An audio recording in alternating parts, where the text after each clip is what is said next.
الا اللہ، پڑھیے لا الہ۔ میرا بابی جی مقار میرے نبی صلی اللہ علیہ وسلم کے غلام حضرت جناب انس بن مالک رضی اللہ عنہ، میرے کریم آقا صلی اللہ علیہ وسلم کی بارگاہ میں خدمت کرنے والے 10 سال تک میرے نبی صلی اللہ علیہ وسلم کے مبارک مالین رکھنے والے، میرے حضور کے وضو کا پانی دینے والے، وہ انس بن مالک یا رسول اللہ، روایت سنے کہ دل کے اندر ٹھنڈ پڑ جائے گی۔ میرے کریم آقا صلی اللہ علیہ وسلم کی بارگاہ میں عرض کرتے یا رسول اللہ، دنیا کے اندر ہم آپ کے ساتھ رہے، آپ کا دیدار کرتے رہے، آپ کے رخ وجہ کی زیارت کرتے رہے، لیکن یا رسول اللہ کل جب حشر کا میدان ہوگا، نفسا نفسی کا عالم ہوگا، ماں بیٹے سے بھاگ رہی ہوگی، بیٹا بھائی سے بھاگ رہا ہوگا، بھائی بھائی کو چھوڑ کے دور جا رہا ہوگا، یا رسول اللہ اس نفسا نفسی کے عالم کے اندر اگر ہم نے آپ کو تلاش کرنا ہو یا رسول اللہ، کہاں پہ تلاش کریں، کہاں پہ ہم آپ سے ملاقات کریں گے؟ میرے کریم آقا صلی اللہ علیہ وسلم نے فرمایا اے میرے غلام، اس نفسا نفسی کے عالم کے اندر اگر تم نے مجھے ڈھونڈنا ہوا، مجھے تلاش کرنا ہوا، اطلبنی عند الصراط، یاد رکھنا جب پلے صراط کے اوپر میری امت کے لوگ پلے صراط سے گرنے والے ہوں گے، میں محمد ان کو سہارا دے رہا ہوں۔ فرمایا مجھے پلے صراط کے اوپر تلاش کرنا، یا رسول اللہ اگر پلے صراط پہ نہ ملے، فرمایا پھر مجھے حوض کوثر سے تلاش کرنا، پھر میں تمہیں کوثر کے اوپر اپنے امتیوں کو حوض کوثر کے اوپر اپنے محبت کے جام پہ لا رہا ہوں۔ یا رسول اللہ اگر آپ حوض کوثر سے بھی نہ ملے، پھر میرے کریم آقا صلی اللہ علیہ وسلم نے فرمایا عند المیزان، پھر فرمایا جہاں پہ نیکیاں اور برائیاں تل رہی ہوں گی، جہاں پہ میری امت کا اعمال نامہ پیش کیا جا رہا ہوگا، ان کے اعمال تولے جا رہے ہوں گے، فرمایا وہاں پہ میں اپنی امت کی مدد کر رہا ہوں، فرمایا وہاں پہ میں اپنی امت کا سہارا بن کے کھڑا ہوں گا۔ اے انس مجھے یہاں پہ دیکھ لینا، اس پلے صراط کے اوپر وہاں نہ ملوں، میزان کے اوپر وہاں پہ بھی نہ ملوں، فرمایا پھر مجھے حوض کوثر سے تلاش کرنا۔ گویا ایک روایت کے الفاظ ہے کہ حضور کے پاس سارے انبیاء کی امتیں آئیں گی اور حضور سے آ کے سفارش کریں گی۔ بڑی طویل حدیث ہے، آپ نے سنی ہوگی۔ سوال یہ ہے کہ اگر سارے نبیوں کی امتوں نے حضور کے پاس ہی جانا تھا، پھر وہ امتیں ایک ایک نبی کے پاس گئی، انہوں نے کہا حضور کے پاس جاؤ، عیسیٰ علیہ السلام کے پاس گئی جاؤ محمد مصطفیٰ کے پاس، آدم علیہ السلام کے پاس گئی کہ آؤ حضور کے پاس جاؤ، جناب ابراہیم علیہ السلام کے پاس جاؤ۔ کیوں؟ اس لیے کہ اللہ تعالیٰ دکھانا چاہتا تھا کہ لوگوں میرے معبود کے نام کی جب بات آئے پھر اپنی ترقیاں لے کے کھڑے نہ ہو جانا، پھر اپنے علم کے اوپر فخر کرتے ہوئے میرے نبی کے اندر ہے چوئیاں تلاش کرنے نہ بیٹھ جانا، میرے نبی بھی جب بات آئے پھر میرے نبی کے علم کے اوپر اعتراض کرنے کے لیے بیٹھ نہ جانا، میری بات آئے جب میرے نبی کی، پھر جب بھی بیٹھو میرے حضور کی عظمتوں کو گنتے رہنا، میرے حضور کی شانوں کو گنتے رہنا، کیونکہ میرے نبی کی یہ شان ہے سارے انبیاء کی امتیں اپنے نبیوں کو چھوڑ کے میرے نبی کی بارگاہ میں جا جا کے یا رسول اللہ آج ہماری سے اللہ کریم نے ارشاد فرماتا ہے ہر چیز کو جو انسان اس دنیا کے اندر آیا جو بھی آیا اس نے ایک مالک کے حضور پیش ہونا ہے، وَيَبْقَى وَجْهُ رَبِّكَ ذُو الْجَلَالِ وَالْإِكْرَامِ، باقی رہنے والی ذات اگر یہ دنیا کے اندر ہے تو میرے مالک کی ذات ہے، میرے اللہ کی ذات ہے، اللہ تعالیٰ کی ذات کے علاوہ کسی چیز میں باقی نہیں رہنا، فنا ہو جانا ہے، ختم ہو جانا ہے، مر جانا ہے، مٹی ہو جانا ہے، لیکن حضرات محترم توجہ میری طرف رکھیے گا، یہ سارا کچھ ہونے کے باوجود آقا کریم صلی اللہ علیہ وسلم حدیث مبارکہ کے اندر فرماتے ہیں سارے بندے مر جاتے ہیں، ہر شے ختم ہو جاتی ہے، لیکن کچھ چیزیں باقی رہنے والی ہیں، اور وہ کیا ہے؟ میرے کریم آقا صلی اللہ علیہ وسلم نے ارشاد فرمایا اذا مات الانسان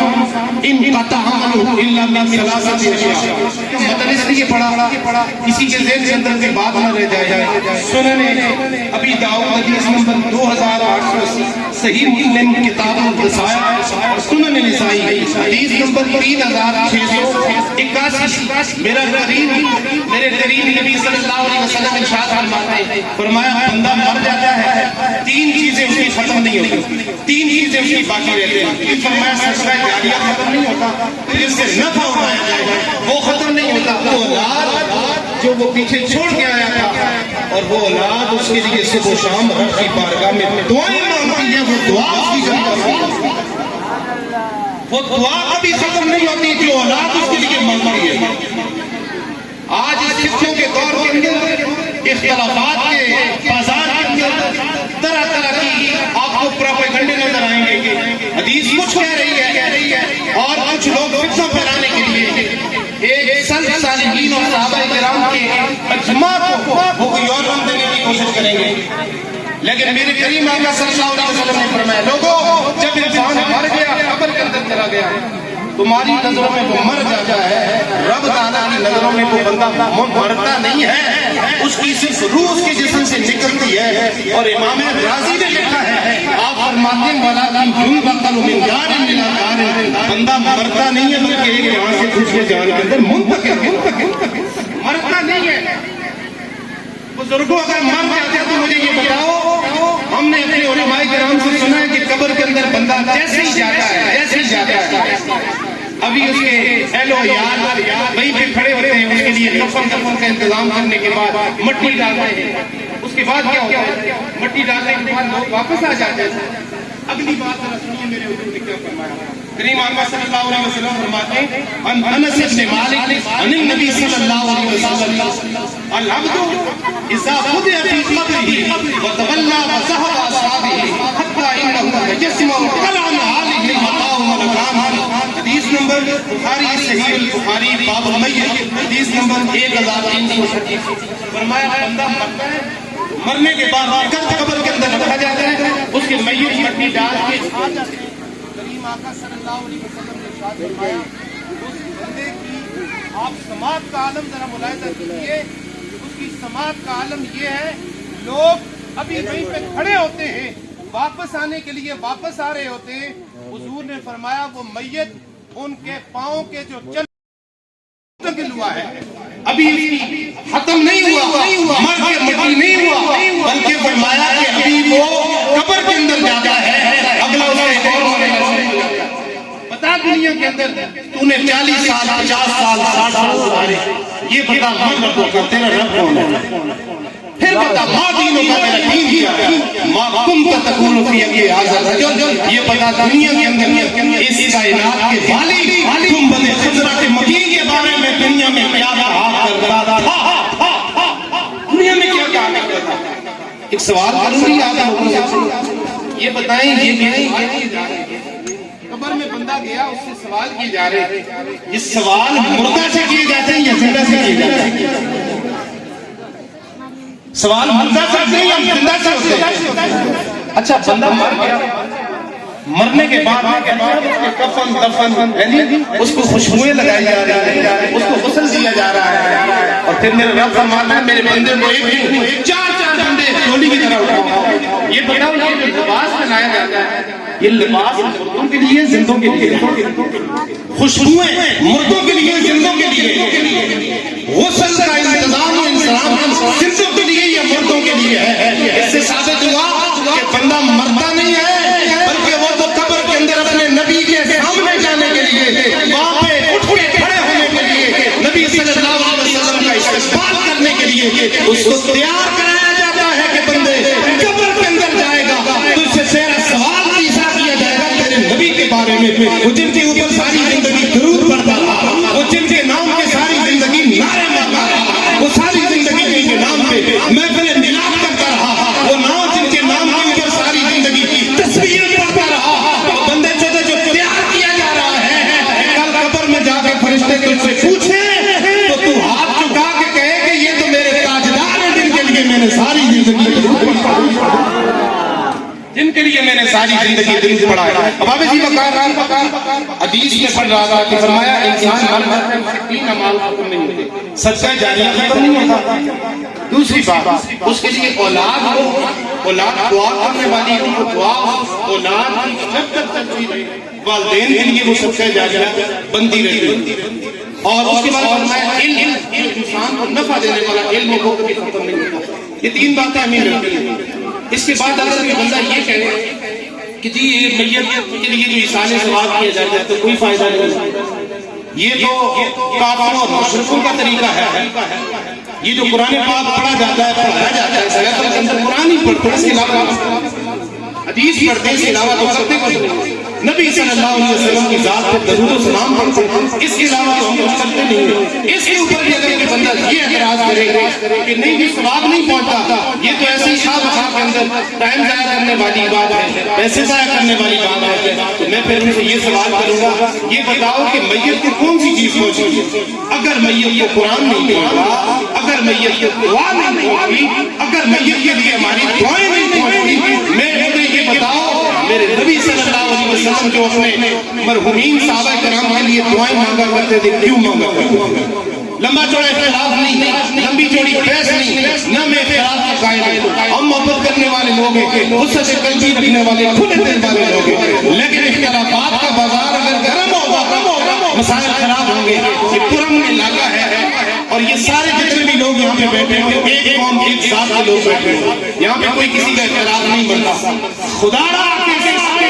اس امن کی فضا کو امن والی فضا رہنے دیجیے. یہاں پہ انتشار اور افراط کی بنیادیں کھڑی نہ کریں, ورنہ یہ ایک دفعہ پھر وہی باغ جو آج سے صدیوں پہلے کا وہی باغ بن جائے گا. خدا ایسا قوم کا گہوارہ نہیں رہنے دیجیے. میرے نبی صلی اللہ علیہ وسلم کے نام کے اوپر یہ نیام باغ کل بھی ایک تھے, آج بھی ایک تھے, اور قیامت تک ایک ہی رہیں, ان کے اندر کوئی اختلاف نہیں. باہر سے اگر کوئی بندہ یہاں پہ لڑائیاں جھگڑے کرانے کی کوشش کرے گا تو یاد رکھیے پھر یہ فضا دور تک جائے گی. میرے نبی صلی اللہ علیہ وسلم کی بارگاہ میں بے شمار واقعات ہیں, میرے پاس اور وقت نہیں ہے. آپ نے اگر ایصال ثواب نہیں کرانا, ختم کل نہیں کرانا, میت کے لیے کچھ نہیں پڑھانا, میں پڑھاؤں گا. قاری صاحب ہمارے سے خلاف ہے,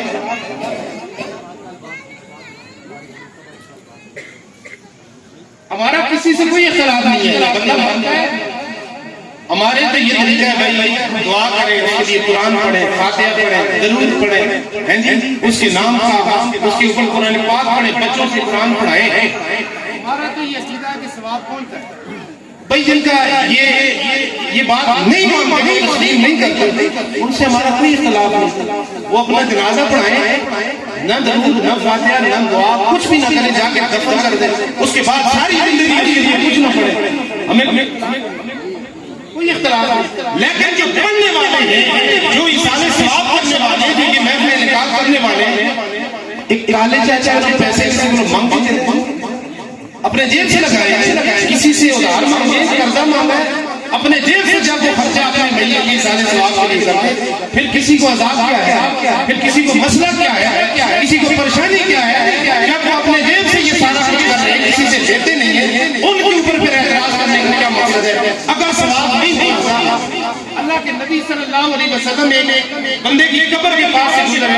ٹینی لگاتے, اگر ثواب نہیں ہوتا مجھے بتاؤ ٹینی لگانے کا مقصد کیا ہے؟ حضور فرماتے ہیں کہ بندہ مرتا ہے, اس کے میت سے اس کے لیے لائقین سارے ثواب کرتے ہیں, رب کے فرشتے تش کے اندر, نورانی تش کے اندر لے کے ثواب اس کی بارگاہ میں جاتے ہیں. اس کا کیا مقصد ہے؟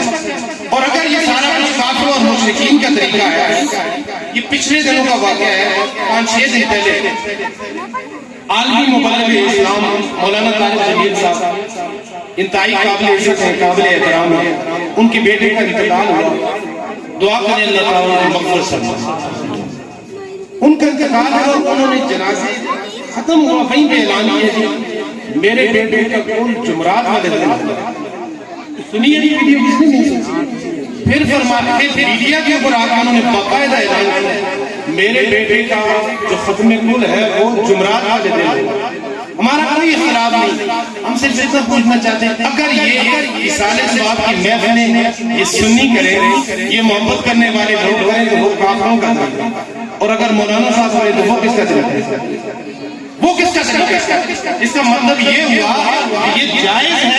مستحسن ہے، مستحب عمل ہے اور نبی صلی اللہ علیہ وسلم کی بارگاہ میں مقبول ہے۔ اس لیے اہل اسلام کا ہمیشہ سے یہ طریقہ رہا ہے کہ اپنے لوائقین کے لیے وہ ایصال ثواب بھی کرتے ہیں، اور ہمارا تو یہ عقیدہ ہے کہ ہاں دنیا کے اندر بھی، قبر کے اندر بھی سرکار ہماری شفاعت فرمائیں گے، اور کل قیامت کا دن جب دن ہوگا تو ساری کی ساری امتیں کھڑی ہوں گی۔ ہمیں تو وہاں پہ بھی امید کی کھڑی ہے، وہ میرے نبی صلی اللہ علیہ وسلم کی ذات ہے۔ حضور ہے تو ہم ہیں، حضور نہیں ہے تو حضور کے بغیر ہمارا کوئی چارہ کار نہیں ہے۔ ہم تو یہ کہتے ہیں کہ قبر کے اندر جو 3 سوال ہوں گے، مجھے دو بندوں نے فرمائش کی تھی کہ سب 2 شعر اس کے لازمی سنانا، پیر صاحب کا کلام میں سناؤں گا۔ تیسرا جو سوال ہے، تیرا رب کون ہے، تیرا دین کون ہے، اور نبی صلی اللہ علیہ وسلم کے بارگاہ میں دنیا کے اندر ان کے بارے میں کیا کہا جاتا تھا۔ تو ہمارا تو یہ یقین ہے، جس کو تاجدار گولڑا